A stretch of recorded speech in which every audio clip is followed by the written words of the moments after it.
How's everybody doing? My name is Mike, and this is Oreo. He's a very excited Oreo. So we're gonna get right into it. He's you see him stepping on me, you see him moving all around. He's a very excited dog. Okay, he came to me like this, and he's doing very good. So what I can do to snap him out of this right now is it's like an attention exercise. So I can kind of walk this way, and I can turn this way, and I'll just keep kind of turning. I'm making like a sudden turn so he gets corrected when I turn if he's not moving with me. So he's doing much better. What we're going to do today is so you see him leaning on me. So he's just a very excited dog with a lot of bad habits. And what we're going to do today is we're going to work on his place, his crate, and healing, and his sit. So we're only going to work on those few things, and the reason we're doing those few things is we want to keep him engaged, because you see how excited he is. He's doing this or he's doing that. We have to keep him engaged. Just like to snap him out of this tracking right here, I'd have to do something like heel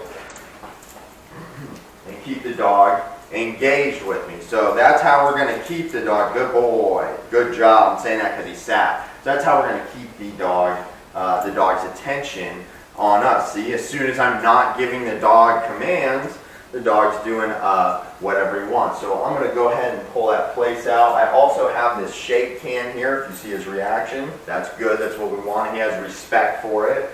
He actually falls in the position I want just when I grab it. So we have this here just in case we need it. Like if there's too much nonsense, I'll use it most likely to keep him in the crate. He's got to learn to be in the crate with the door open. Come on, boy.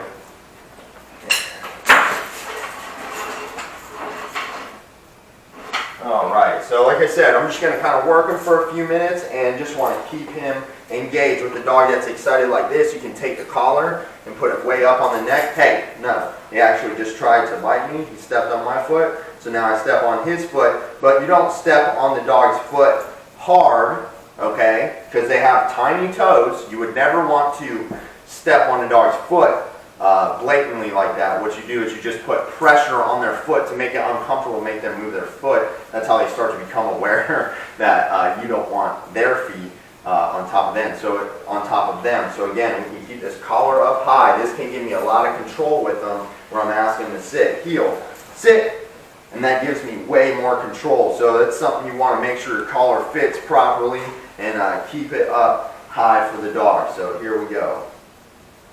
Heel. Sit. Good boy. Place. Place. And I'm giving him a chance to kind of wander off because I know what his weakness is. You want to work on whatever that weakness is. Good boy. Heel. Good. Sit. Good. Heel. Sit. Then. No. Then.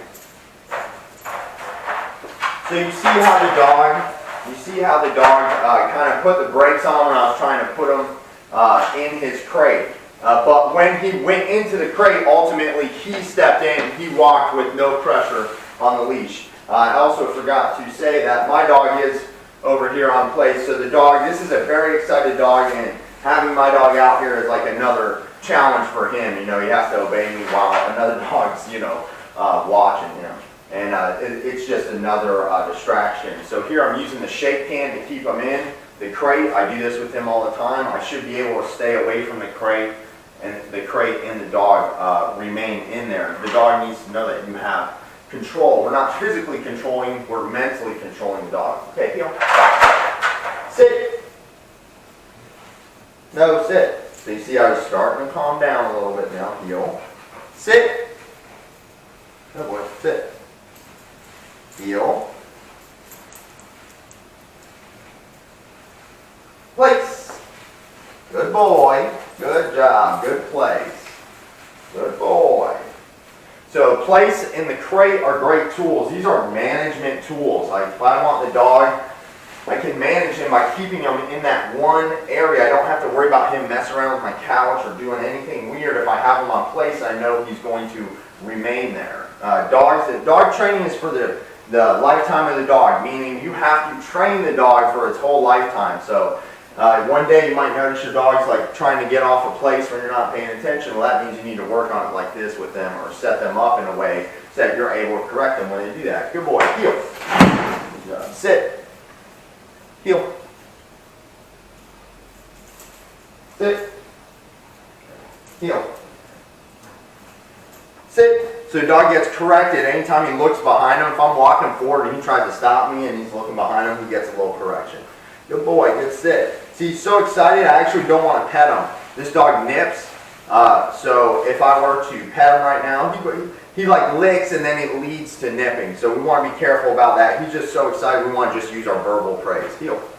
Sit. No, sit. Heel.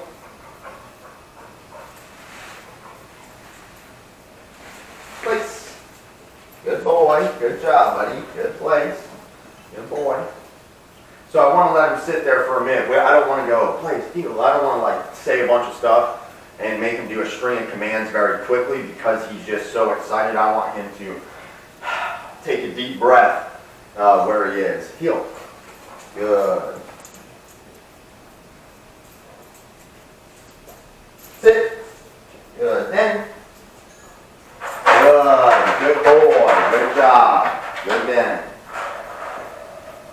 So I'm going to have this in my hand just to be prepared for him. That way I don't have to deal with, correct him by the leash and have him, and have him come all the way out. So you saw what happened. I was just explaining exactly why I have this in my hand. And what I'll do is I'll shake it and I'll tell him no. First we mark the behavior we don't want, and then I'll give him the correction. I'll step forward. If he's not all the way in, it's a repeated clink, clink, clink until the dog gets back in the crate. This is just simply, for me, it's a cleaner way to pay. And that's because the dog's licking the crate. We don't want the dog destroying the crate. Remember what I said, the licking leads to the nibbling, to the biting. So it's the same thing with the crate. That's going to happen. This also earns you respect. This is why I have my dog out here the first time I'm dealing with the new dog in my home. My dog gains respect for me by seeing me deal with this dog in a way they both trust, understand, and respect. I'm not hurting the dog, I'm not doing anything that's overkill, but I'm also not letting the dog walk all over me. So that's where you really start to earn points, and my dog respects that. And I don't know how well you guys can see it, but my dog's sitting there with his ears pinned back. He's just observing, watching in a submissive mode, just observing what's happening and actually helping me by just having a calm energy over here. My dog did not start off like that, okay? My dog, 2 years ago would not be sitting there calmly like this, but it is repetition and desensitizing the dog that gets you this type of behavior. Good boy. Good job, buddy. Sit. Good boy. Good job. So he's doing a really good job. Sit. Heel. Sit. So he doesn't sit. Okay, good. Good boy. Good sit. So if they don't sit, it's no correction then direction. Heel.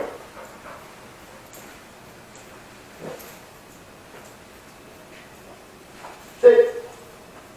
No, sit. Good boy. Then. Then. Good boy. Then. So again, I'm going to grab this because I know my experience with this dog is that this is going to make life much easier. And we want to do things in a way that's going to be easiest for us and the dog. If it's easier for him to understand that he's not supposed to come out because I have the shake can, I want to use the shake can to make this imprint, then the shake can will soon drop away. That's why you see me leave it on the couch, and I cannot have it and keep the dog in, and then I can pick it up when I need to, and then we slowly just phase that out. But he's actually doing very good. This is a very excited dog. This dog did not know much, and he's doing very good. You just got to work with your dog and keep repetition and consistency. Heel. Good. Sit. Have to be careful. Sit. No. Sit. Even the way I talk, tell the dog to do a command can get him excited if I have too much oomph in my voice. Heel. Sit. No. Sit. No. Sit. Heel. Sit. Sit. Heel. So if you see that, he tried to nip the leash. If he tries to nip the leash, it's a correction. And don't get mad, it's just a simple correction. You don't even have to say no, you can just correct them. Heel. And place.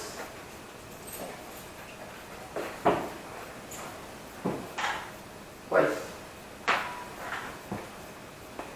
So anytime you work with the dog and you're not sure if the dog's going to stay there, you always lay the leash out. And I also have this to correct the dog from a distance. If the dog gets up, you step on the leash. And that's how you manage a dog, you know. Again, if you think you're going to move, this is how you start out. You lay the leash out and you step on it. In case he tries to get up and go mess with my dog, I can stop him dead in his tracks. So remember, you always want to be ready for your dog. Nope. Nope. Place. So that was a good example of what can happen. This is why we lay the leash out, and I'm always ready for the dog. I was just about to end the video, and the dog was coming off of place. So let's go ahead and try it again. Place. And this is how dogs learn. You have to give them an opportunity to mess up, but you also have to give them the freedom to make a mistake, and they have to do it on their own. You have to just simply be there to correct them and mentally get them to do it. We can't physically make the dog stay on place. The dog's got 4 legs and it's probably 50, 60 pounds, you know, so we have to mentally get the dog to do it. Place.